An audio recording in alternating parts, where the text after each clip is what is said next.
guys. Judy Haddad, the cat, owner of Orange Purple Passions, My Healing LLC, and founder and executive director of 5 Purple Oranges, the charity I founded after my son and I were hit by a truck in Dodge County, Wisconsin, and he was killed. So I have my list of topics for these videos, and I wanted to get back to the fight against the trucking industry, the trucking company, and why I put it off and where I'm going to go with it. But hey, we'll see if my editing skills are good enough. This is an In My Feelings video, and I want to play that Drake song. We'll see if I can figure it out. So in the ideal world, Drake is playing right now. That's me dancing.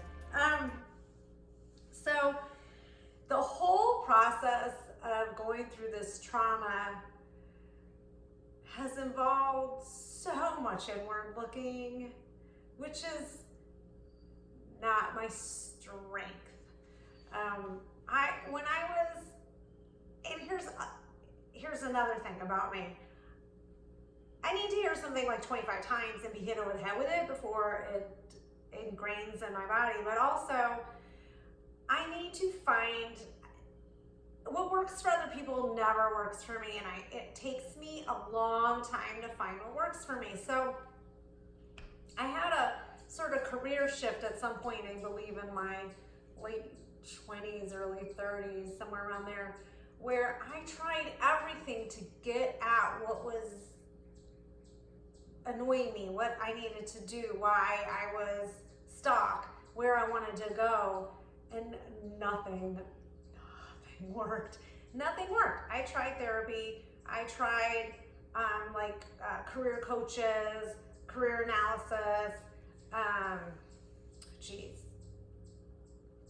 tried quite a few things. And then I end up, as is my habit, falling into things. So then I fell into a job and fell into a lifestyle and fell into a really shitty marriage, and then got what I wanted, which was Alon, which was the only thing I've wanted since I was a child, is to have this child, which sounds strange as I say it.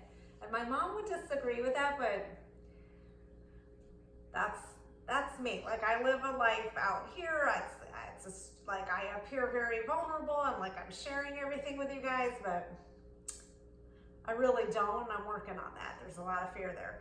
So this, I had this child. I, in many ways, fulfilled a major part of my life, what I had been wanting. And then, everything went to shit.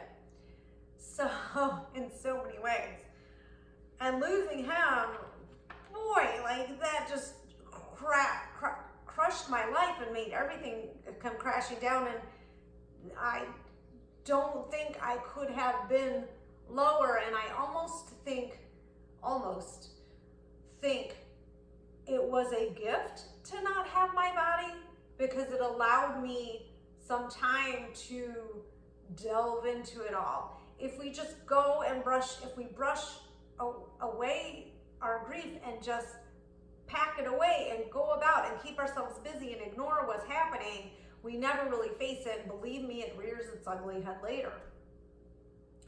So in some ways, my broken body was a gift, and not a gift I'll be thanking Mr. Hendrickson for, but I had the time to, okay, well, what kind of friendships do I want? What kind of career do I want? What kind of life can I build without Alon? What do I need to do for the criminal case? What do I need to do for the civil case? Who is this new person? But I also fell into a lot of things that, although might have brought me some gifts and might have brought me some joy, weren't the right things for me. So I spent, we're almost 5 years out of the trauma. I probably spent a year, 2 in the wilderness. So let's say 2 years in the wilderness. maybe 3. And what brought me back to myself and to healing was personal development.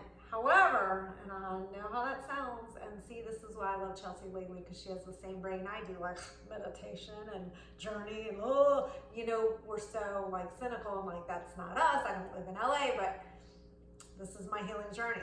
It's the language I speak in now, but I couldn't speak that language. And I tried several different kinds of personal development, and nothing was reaching into my soul to help me, not to fix things, but to help me fix things, to help me move forward, to help me make those steps I needed to make. Nothing. And I had in my heart, I had one person where I felt I could confide that to, and that was the limits of my safe space. So it turns out I fell into another situation, which was coaching through Train Your Organization, the I Go Pro organization, Train Your Organization.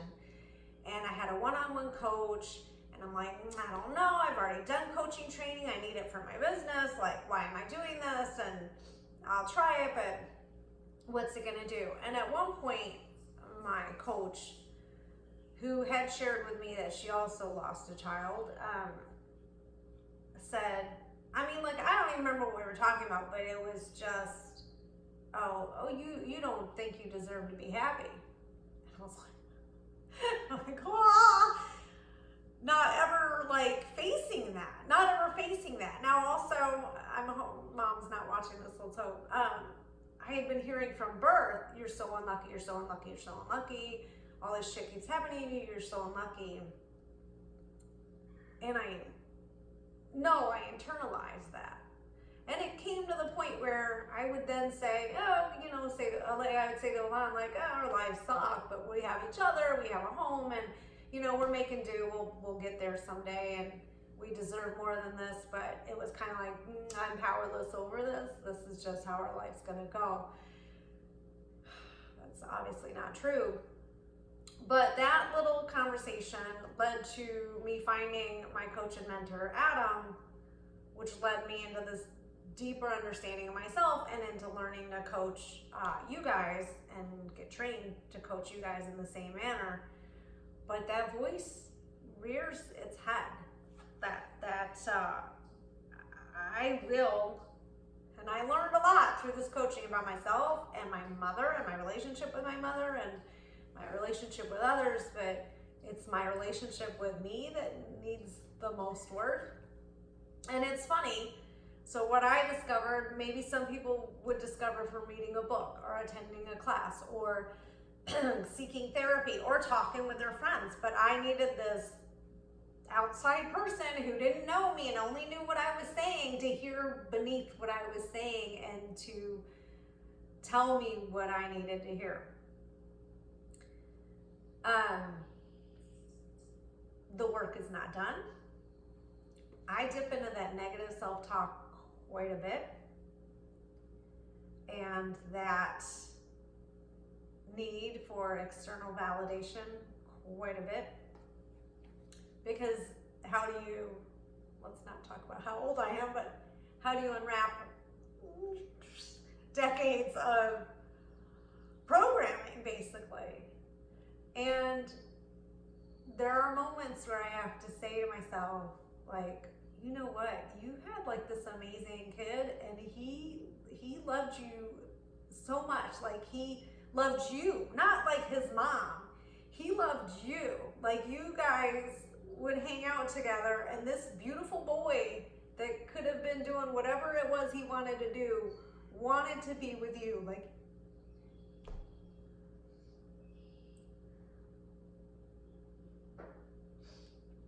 Our last moments together, he just wanted to be with me, which is painful, but I'm grateful to have that as some of his final spoken words.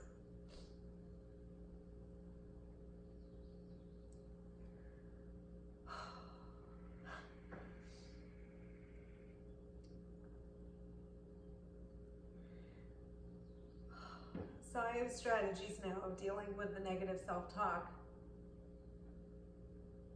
but it's still there, and I'm sharing that with you so you know that maybe you're stuck and what's working for other people isn't working for you, and you can find your way. And if you choose to do coaching with me, great, love to have you as a client. But that's not why I'm sharing this with you. I want you to see my journey. I want you to see that healing is possible and loving yourself is possible and necessary for a healthy life.